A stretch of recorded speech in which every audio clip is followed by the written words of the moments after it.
All right. Hi, everyone. My name is Valerie Friedlander, and I'm your host for Motherhood Unlimited, the #1 summit for moms who want it all. Welcome, and thank you for joining us. It is our mission to take the limits off motherhood and empower moms to have it all for their own unique and vibrant life. We believe that when moms learn to create where, who, and how they want to be, their happiness and overall life satisfaction increases, and they become inspired and inspirational for their children and each other.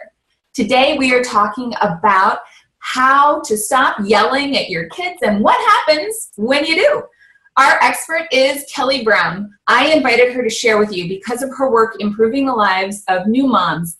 And I really appreciate her message that it's possible to navigate the crazy motherhood journey more smoothly. So thank you so much for being here, Kelly. Thank you so much, Valerie. It's so wonderful to be here. Thanks for having me. Awesome. So before we get started, let me tell you all a little bit about Kelly. Kelly Brown is a formerly frazzled mother, professional guilt vanquisher, and self-compassion crusader. She is the author of Cultivating Calm, Mindfulness for Moms, guidebook for overthinking mothers who want to quit shouting, find inner calm, and experience more joy and contentment in motherhood. Oh my gosh, who doesn't want that? Kelly teaches mindfulness skills to individuals and groups through cultivatingcalm.org. When she can tear herself away from planning her family's upcoming teepee living adventure, you'll find her dancing like a dork, singing like a snork, meditating mediocrely, and laughing uncontrollably as much as humanly possible. Kelly lives in Warkworth. Did I pronounce that right? Warkworth? That's right, yes. Awesome. New Zealand, with her husband, 2 kids, and polar bear. Pet polar bear? Yes, it looks like a polar bear, actually a Labrador dog that we inherited at age 13. So our old polar bear, she's beautiful. Awesome.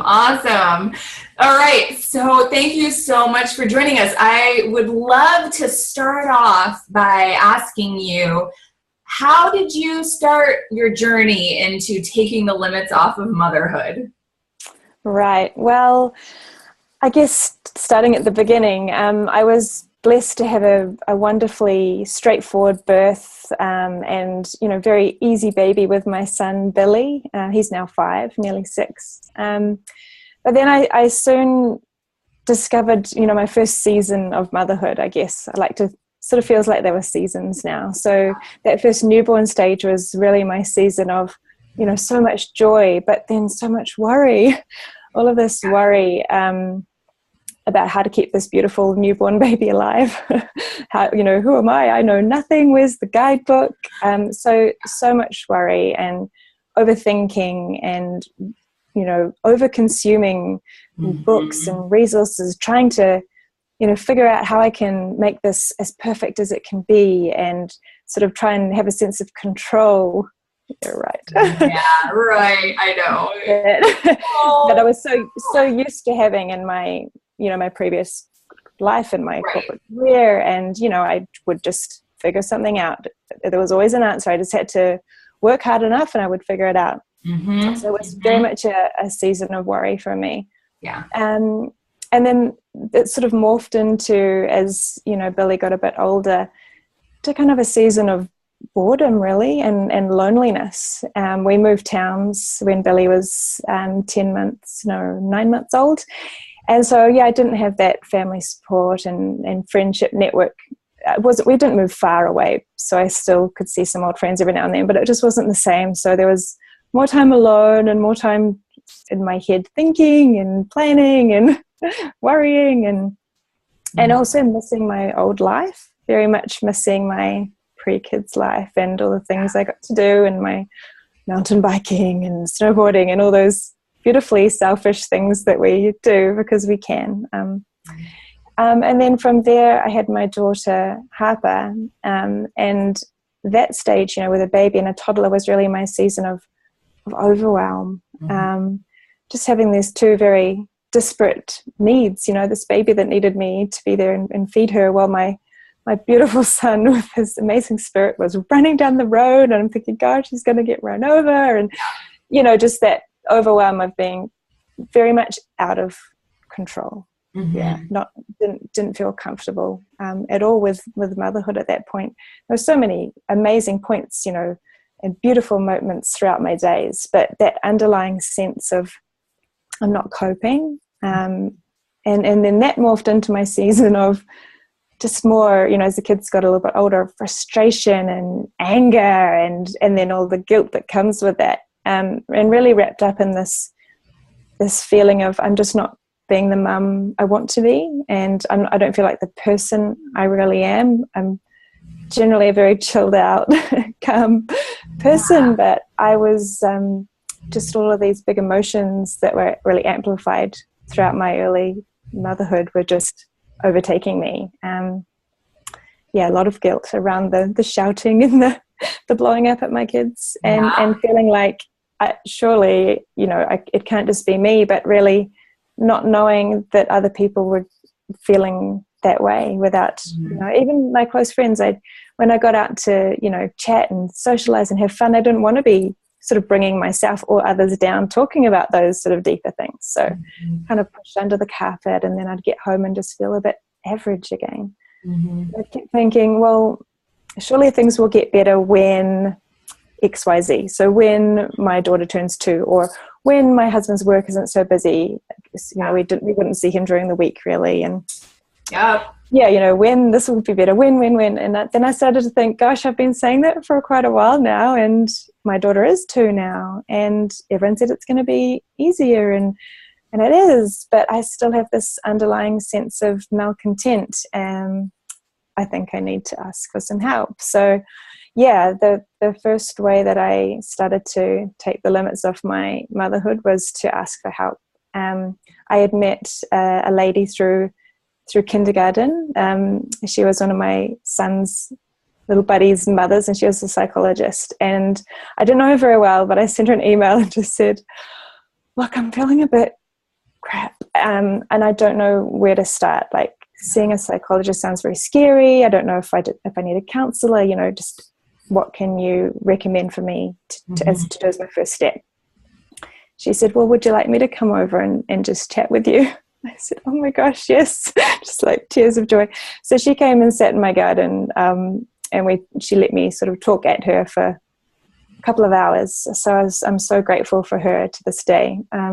And she introduced me to the concept of stopping, breathing, being here in my body right now, rather than living in my head in a world of worries about the future or regrets about the past or planning. And you know, it wasn't always bad stuff happening in my head. It was just I was so busy out there planning what was for dinner and you know, what to do next week, and not being in the moment and realizing that right now things are fine, things are okay, and just bringing it back to what's happening right now. So that was an amazing start, and then that really inspired my thirst for knowledge around the mind and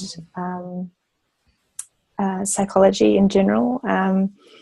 And then she didn't actually mention the word mindfulness at all, but through my research from there, I'm like, oh, this mindfulness stuff, this sounds like what an overthinking mum needs. And why didn't I not learn these skills at school? And why have I never heard of this? And that was a few years back, so it was before it was quite as prolific as it is now. And especially in New Zealand, it wasn't a lot of research happening around that, or much in the media.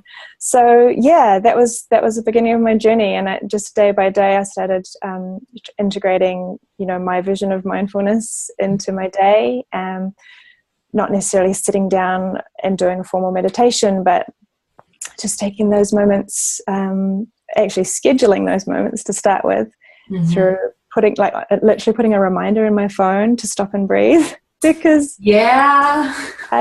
it was a 30-some years of not being conscious of what I was doing at that moment. So I literally took my phone and put in 3 reminders, morning, you know, midday, and then once just before dinner when things would be getting crazy. Just to either stop, take 3 conscious breaths, or stop and take note of your senses. What can you see, hear, smell, taste, and feel right now? And I found I could really do that. I could make 2 minutes available a couple of times a day, and just to regulate my stress response, and start to bring myself back to myself multiple times throughout the day. And then from there, it's just gotten, 2 steps forward, 1 step back a lot of the time. And but I literally feel like a different person than I did 3 years ago now, thanks to these mindfulness skills. Yeah, absolutely. It's so funny how, I came in knowing a lot about mindfulness, and yet still the day-to-day today stuff and the newness of being a mom. I can absolutely relate to everything that you talked about, because it's, the husband who was away a lot at work and, thinking, oh yeah, I totally got this, I can manage this. And then suddenly it's like everything is so unmanageable. And I'm going, what the heck happened? Okay, all right, I'm just going to kind of grit my teeth and get through it. And I will make this work, and I will force my way to get through. And eventually one day things will be awesome. Well, I'm missing my previous life. And I believe that we have some, it's normal to grieve during any type of change. And that, I think, was really guilt-inducing as a parent, because you're like, why? Does that mean I don't love my kid enough? What's wrong with me that I would want anything more than this? I must be a terrible parent. And it's well, no, it's this major change. So I love what you said about just breaking through. And the first thing is to break through that limit of, I have to do it all by myself and make it work on my own. That's a huge limit, I think. Absolutely. So the next piece would be, when you think about energy and having more energy to do all the things that you need to do. I love what you said about breathing. That's one of my favorite things. I see something that says breathe, and I'm like, oh, that's good. Why don't I do that more often? Yeah. It's hilarious, isn't it? It's such a natural thing, but we can just learn to, or practice paying attention to it. Wow, it's just phenomenal. So what's the next step? What would I'm breathing, but I'm still kind of trying to manage it all. I'm feeling drained. What would be the next step that you would say for me to re-energize myself?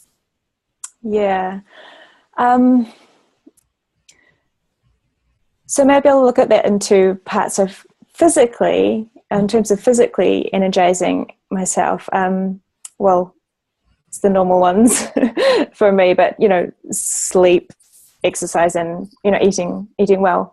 But at the moment, if I had to choose one of those, it's sleep. I'm notoriously bad at just not going to sleep on time, whatever that time might be. I just stay up and just finish that, or just do that little bit of work, and I suffer every day because of that. And then that makes me not be the person and parent I want to be the next day, because my patience is like this, and I become that monster mom. And I'm trying very hard to bring my mindfulness to sleep time, when I'm thinking, I'll just do that little bit more, and pull back and go, is it really worth it? No, sleep is so vital, obviously, but I'm talking to myself here, sleep more. Yeah, absolutely. Sleep is so, I think I look at, what is it? I don't know if you've heard of this one, but HALT, hungry, angry, lonely, tired. Right, that's Any good. of those are present, then you are going to be more reactive. It's natural formula happens. It's gonna be a lot harder not to just jump into that reactive space and take a step back and be in the mindful space. So So since that is a challenge for you, what do you do when you're feeling tired and you're more likely to be reactive? What technique do you use to take that step back when you notice that, or when you know that that's more likely? Yeah, that's been something probably the key thing I've worked on over the last year, probably, once I've kind of started to feel much better, but this is the fine-tuning stage, has been self-compassion when I am tired. So the next day, after I've worked too late the night before, or whether it's just watching some ridiculous TV show that I shouldn't have watched, I don't hold any guilt. So if the next day I just accept that I made that choice the night before and I'm feeling really tired because of that, no doubt when I have stayed up late, that's when the children then wake up in the night as well, or the dog wakes up at 4, and why is it that always happens? So the first thing that I practice on myself is self-compassion. So I sometimes quite literally put my hand on my heart and just talk to myself as I would my best friend and say, look, you've got so much going on, and you're working really hard, and you should have gone to bed earlier. That wasn't the best choice, but you made that choice and that was fine. That's great. We're in this predicament now, so let's just be kind to ourselves and take away as much pressure from that next day as possible. So care back on everything I can. If I start to, feel that guilt come back up again for, what was I doing? Just bring it back, just compassion. You're good. You got it. It's going to be fine. Just get through the next point, get through the next part of the day, hug the kids more, just kind of bring more love into the day in more than there would have been before. Otherwise, it doesn't seem to get me through otherwise. And then, I will be shouting and going crazy. Yeah, which feels worse. It does, yeah. I mean, it feels great for that microsecond. Do you know that second when you're like, and it's that adrenaline release, and then you're like, oh no, that's terrible. It's so bad now. Yeah, it is. It's that release of energy. Absolutely. Yeah, I know exactly what you're talking about. It's like this feels like it's that, what do you call it? There's a specific mind, but it's like the auto mind response to something. I think I've heard it like the monkey brain or something like that, where it's like that instinctual reaction. The reptilian brain? I think it's the reptilian. I don't remember. No, yeah. Somebody else's brain. It's not my brain. Yeah, not my brain. That wouldn't happen in my brain. No, my brain would totally do that. Most days. So it is. It's recognizing that compassion. And I love that, because so often the self-talk is the negative self-talk, the beating myself up, which just makes it worse. It totally makes it worse. Yeah, absolutely. Yeah. And I found that, mindfulness inherently brings self-compassion. Like self-compassion is inextricably linked to mindfulness. And that's been huge for me, because I was unconsciously, like so many of us do, beating myself up all the time, and not knowing that was happening, not being aware of my thoughts in that way, and not knowing that I had a choice, that I had a choice not to think that way. So that's been a really big thing for me. And I guess it goes on to the second part of what I was thinking around how to energize myself.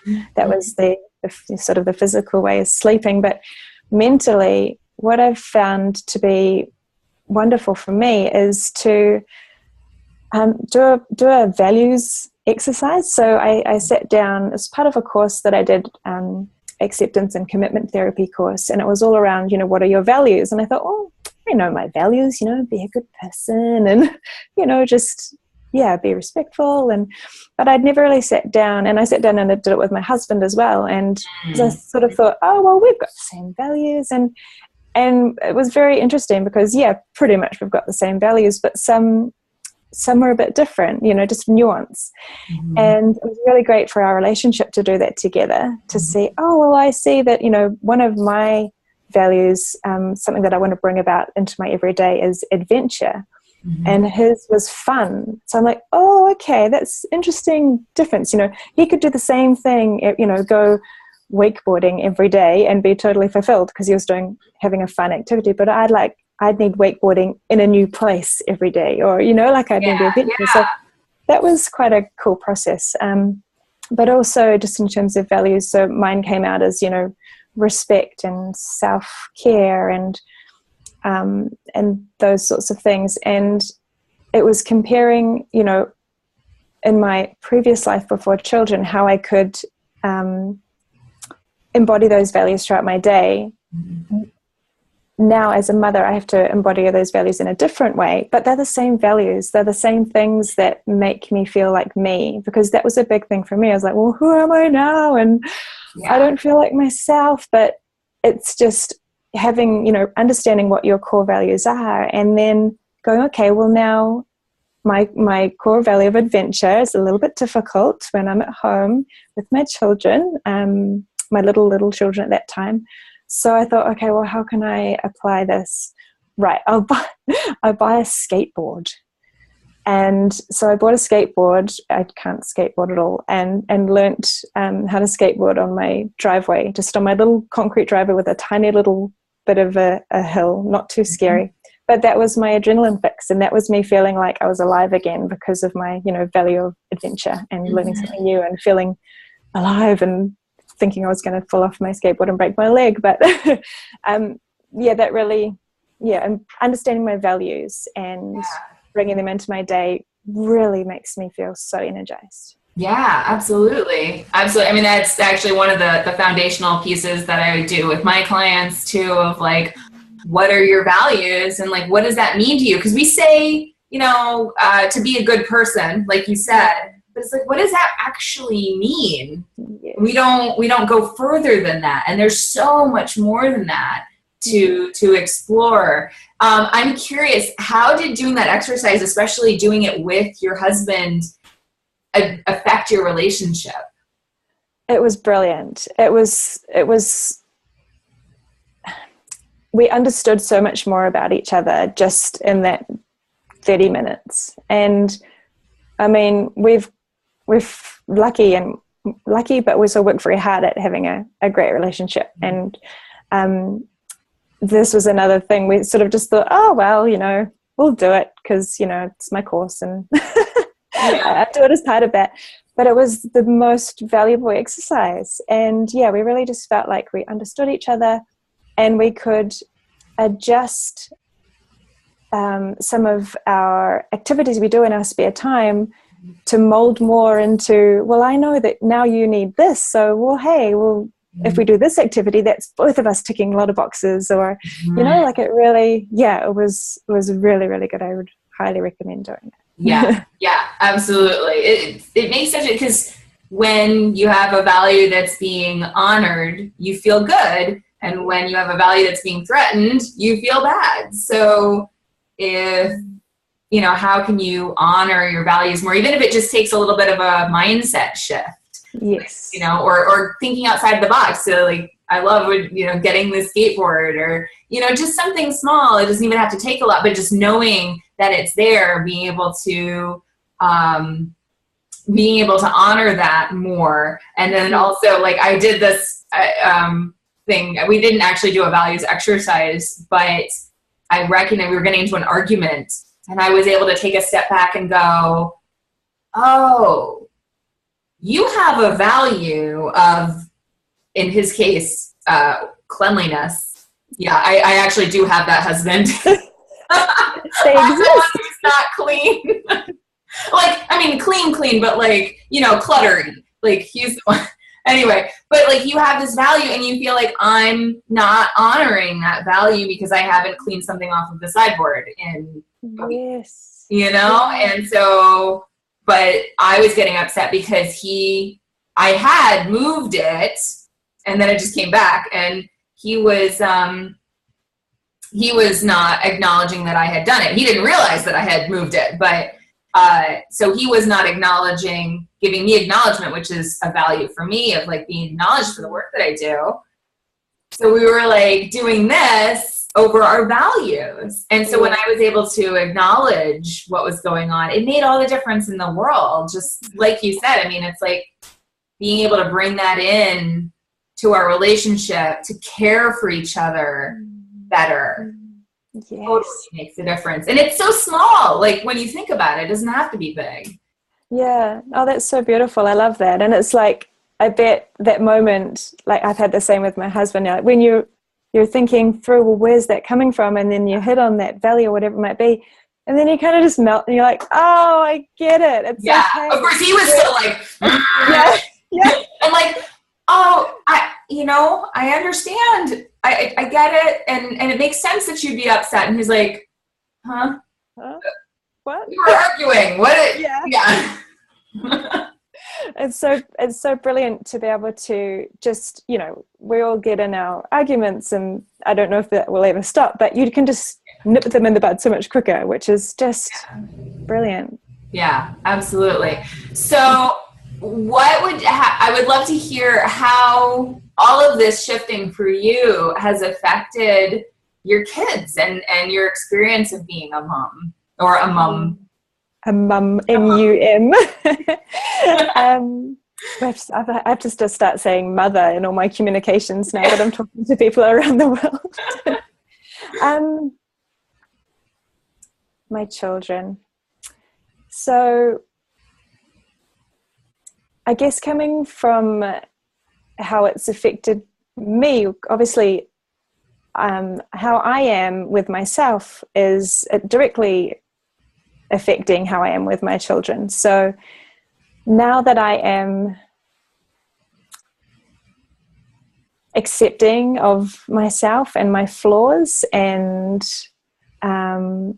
so okay with that, and almost celebrating my humanness rather than picking away and trying to change or